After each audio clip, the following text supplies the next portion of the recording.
นางลูกจ๋าสบายดีพี่น้องสบายดีมาพี่น้อง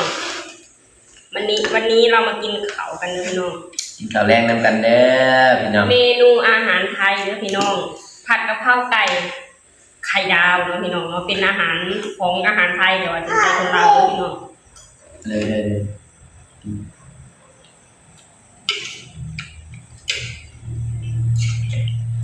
เป็นอาหารแบบว่าอาหารไทยเนาะตะกี้ก็บ่เคยกินพี่น้องเลยเห็นแต่ว่ากะเพรากับว่าคิวเนาะแต่พอไปอยู่กรุงเทพหลายปีแล้วฮู้จักวิธีกินบัดนี้แซ่บเหมือนพี่น้องอยู่ตลาดบ่มีขายเด้อผัดกะเพรานี่อยู่ประเทศลาวอ่ะก็หลายที่หายากเนาะบัดที่นี่พอมาจากกรุงเทพแล้วไปหาซื้อมาว่าอยากเฮ็ดกินน่ะบ่ค่อยมีพี่น้องจำเป็นต้องไปหาเลาะหาแถวเรือนคนบางทีพอเห็นเรือนก็เรือนนั่นเรือนเพิ่นมีแล้วก็ไปขอพี่ใหญ่เลยมาปลูกพี่น้องบัดนี้ต้องปลูกกินเองเลยพี่น้องเลยแบบว่ามักแห้งเนาะไปอยู่ประเทศไทยอ่ะแต่จุ๊บเป็นคนที่แบบว่าเห็นผัดกะเพราแซ่บนะครับยอมกินพี่น้องผัดกะเพราแซ่บแล้วก็สองมากกับเมนูสองก็คือข้าวมันไก่พี่น้องบดานมักสุดใจแล้วคือข้าวมันไก่คือแบบว่ากินกุ้งเมืองก็ได้เป็นข้าวมันไก่บ่เดือนเปิดกินต้นหรอกมันเป็น2-3 เดือนหรือเปล่าหลายเดือนแล้วแบบมันหลายขั้นตอนนะน้องลูกก็เลยแบบบ่ได้เห็นเพิ่นกินอันนี้ก็มาแบบว่ากูหน่อยนึงมากับมาจะขับรถมาจะขับรถพี่น้องเลยรถจะมาเพ่ได้อีกบัดนี้จอมรถน้อยเนื้อกับที่ดำล่างกับออกแนวออกแนวอากาศจะหนาวเนี่ยน้องเปล่ามาเพื่อนทำเลยได้พี่น้องเลยนี่แหละวิธีชีวิตโซเฟอร์เหรอเซิร์ฟเวอร์ขับรถพี่น้องมันเป็นแบบนี้แหละแต่งตัวไปพอกำงามกลับมาก็ได้ดับเลยลมแห้งเองพี่น้องเลยถ้ารถบสอก็สบายเนาะแต่เวลารถสอก็คือแบบนี้แต่ต้องเคยป่าจะลงมันจะรีบเปิดเลยแต่ก็ต้องสูนะเพราะว่าเอามีคนข้างหลังที่ต้องดูแลนะพี่น้องเนาะก็คือเมียและลูกเนาะเพราะว่าตั้งแต่มาในประเทศไทยแล้วบ่ได้ก็บ่ได้ให้เมียบ่ได้เฮ็ดหยังเลยคืออยู่กันเอาลูกแบบเกษียณนะพี่น้องกันว่าเป็นเกษียณในวัย30ก็ว่าแบบว่าอันก็ว่าพนักงานบ้านนั่นบ่ได้ก็คือเกษียณเนาะเกษียณในวัยแบบว่าเคยแบบว่าไปเห็นงานมาหลายปีแล้วเนี่ยเมื่อยมาหลายแล้วพี่น้องก็เลยว่าผมเป็นหยังเนาะบ่ได้ก็เลยหาเลี้ยงคนเดียวเนาะคือหาเลี้ยงคนเดียวเลยบ่ให้เมียเห็นหยังเนาะเมียอยู่เรือนเอาลูกแล้วก็พ่อแล้วก็ดูแลกันจานเบิดแค่นั้นแหละพี่น้อง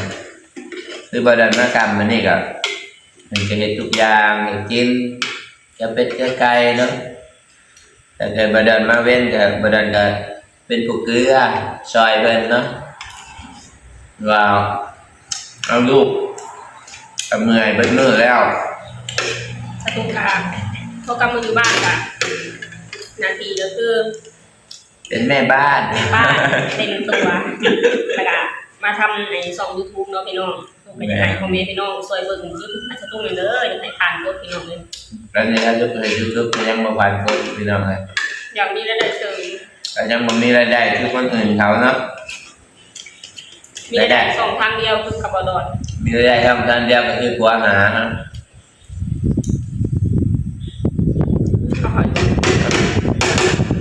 แซ่บแน่พี่น้องกินน้ำเพิ่มข้าวอยู่ประเทศไทยแต่มีความทุกข์แบบหนึ่งเนาะพอมาอยู่แล้วมีความทุกข์แบบหนึ่งพี่น้อง กเลยมันแตกต่างกันเนาะอยู่ประเทศใต้กับน้ำกินแบบว่าโอ้ม่วนพี่น้องนะครับไปน้ำไผ่แสงสีแบบว่าไปแรกๆก็จะบางหูจะบางตาเนาะ แค่ไปหรือบอกใครแซงสีเลย บ่ได้แบบว่ามันประเทศเป็นมันสิแบบว่าไปทางไหนมันก็แบบแจ้งหูแจ้งตานะพี่น้องคือมาบ้านเฮาคือมืดนี่ก็มืด มันบ่มีไฟแบบว่าลำทางเนาะอยู่ประเทศไทยคือแบบว่าคันแบบนี้ก็คือกลางเว้นนี่เนาะแนมได้ก็เห็นแบบมีไฟสว่างสวัยเนาะคือบ้านเฮามันก็โดนๆมีไฟลักหนึ่งโดนมีไฟลักหนึ่งเนาะแต่ตามตาย่างเป็นสิใส่แล้วพอแต่ตัวเมืองเนาะเป็นสิใส่ไฟแบบคือประเทศไทยเนี่ยคือแถวตัวเมืองเนาะแต่คือออกมาบ้านเฮาก็บ่ค่อยมีคันมันมืดแถวครัวแถวหยังเนี่ยเป็นจังใส่เนาะที่เราจะต้องพาไปพามาบ่ยากเนาะประเทศชาติประเทศลาวเฮาก็เริ่มมีการแบบว่ากูมือนี่ก็มันอันตรายแหละพี่น้อง แบบว่า ไม่ว่าจะเห็นข่าวยิงเอารถกัน แบบเขาเก่งกล้วยกฎหมาย แม่นพี่น้อง พิทยาน